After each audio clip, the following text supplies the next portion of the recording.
Hello everyone. इस video के माध्यम से हम आपको रेडियो सेंसर के बारे में बताएंगे। सबसे पहले हम इसको परिभाषित करेंगे, इसको इंट्रोड्यूस करेंगे कि रेडियो सेंसर आखिरकार क्या होता है, एंड इसके बाद इसकी वर्किंग एंड प्रिंसिपल को डिफ़ाइन करेंगे और इसके बाद इसकी हिस्ट्री डिफ़ाइन करेंगे कि यह किसने इसका आविष्कार किया था और इसका आविष्कार कब हुआ था और कहाँ पे इसका आविष्कार हुआ था। एंड उसके बाद बताएंगे कि इसका हमारे लिए क्या यूज है एंड हमारे लिए क्या इसके डिमेरिट्स हैं। तो सबसे पहले शुरू करते हैं इसका इंट्रोडक्शन। तो radio frequency sensor are device that are wired to meter and display power measurement. यानी रेडियो सेंसर एक ऐसी डिवाइस है जो मतलब डिस्प्ले पर पावर मेजरमेंट करने के लिए काम आता है। एंड ये जो आपको शो हो रहा है यह रेडियो सेंसर है, जिसमें ये जो आपको कंपोनेंट दिख रहे हैं, जो आपको noise and carbon dioxide, carbon monoxide and wind speed direction, digital humidity and temperature, ये सभी इसमें मौजूद होते हैं रेडियो सेंसर में, जिससे यह अच्छे से वर्क कर सके और इसकी इफ़िशियंसी एंड एक्यूरेसी को बढ़ा सके। इसलिए हम यहाँ पे इसको नॉइजलेस भी बनाते हैं, कार्बन डाइऑक्साइड का भी यूज करते हैं और carbon monoxide and bind speed and direction को मतलब अच्छे से बनाए रखने के लिए हम यहाँ पे इन इक्विपमेंट का यूज करते हैं। अब बात करते हैं इसकी वर्किंग को, यहाँ से समझेंगे। ये जो यहाँ पे वेव जा रही है, ये वेव सबसे पहले thermistor and thermocouples and diode detection and power sensor के माध्यम से होती हुई डीसी सप्लाई देते हुए लो फ्रिक्वेंसी की यहाँ पे वेव है। फिर यहाँ पावर मीटर पे पहले ही बता दिया था, यह पावर मेजरमेंट को पावर को मेजरमेंट करता है डिस्प्ले पे, तो ये पावर मीटर लगा होगा यहाँ पे और फिर हमें रीडिंग आउटपुट में मिल जाएगी डिस्प्ले पे।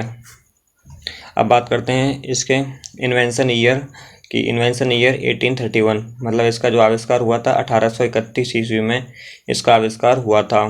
इन्वेंटेड बाई हंस क्रिश्चियन के द्वारा इसका आविष्कार किया गया था। इन्वेंशन फ्रॉम डेनमार्क, और यह डेनमार्क में इसका आविष्कार किया गया था। अब बात करते हैं इसके वर्किंग की। तो वर्किंग है, sensor converts stimuli such as heat, light, sound and motion into electrical signal. यानी यह हीट और मोशन को इलेक्ट्रिकल सिग्नल में कन्वर्ट करता है। These signals are passed through an interface that converts them into a binary code and passes this on a computer to be proceed।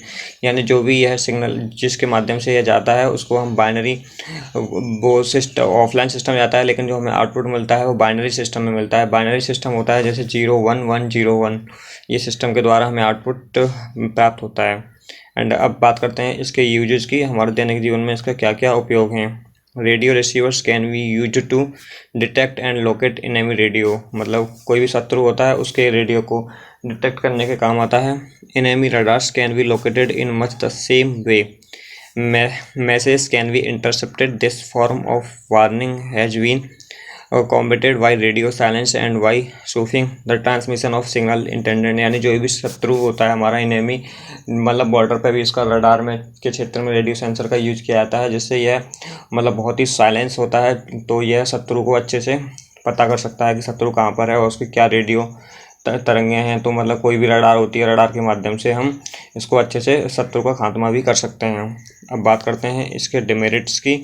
तो इसके demerits हैं, very sensitive to extreme environmental change. यानी जब भी हमारे वातावरण में कोई भी चेंजिंग होता है, जैसे टेम्परेचर बढ़ जाता है या मतलब विंटर या समर, कुछ भी चेंजिंग होती है हमारे वातावरण में, तो यह बहुत ही जल्दी इफेक्टेड होता है। And resolution, repeatability and sensitive to temperature change. यानी जब भी टेम्परेचर चेंज होता है तो यह अपनी कुछ प्रॉपर्टी को भी चेंज कर देता है। तो आशा करता हूँ कि आपको इस सेंसर के बारे में जानकारी अच्छे से समझ में आई होगी। Thanks for watching this video.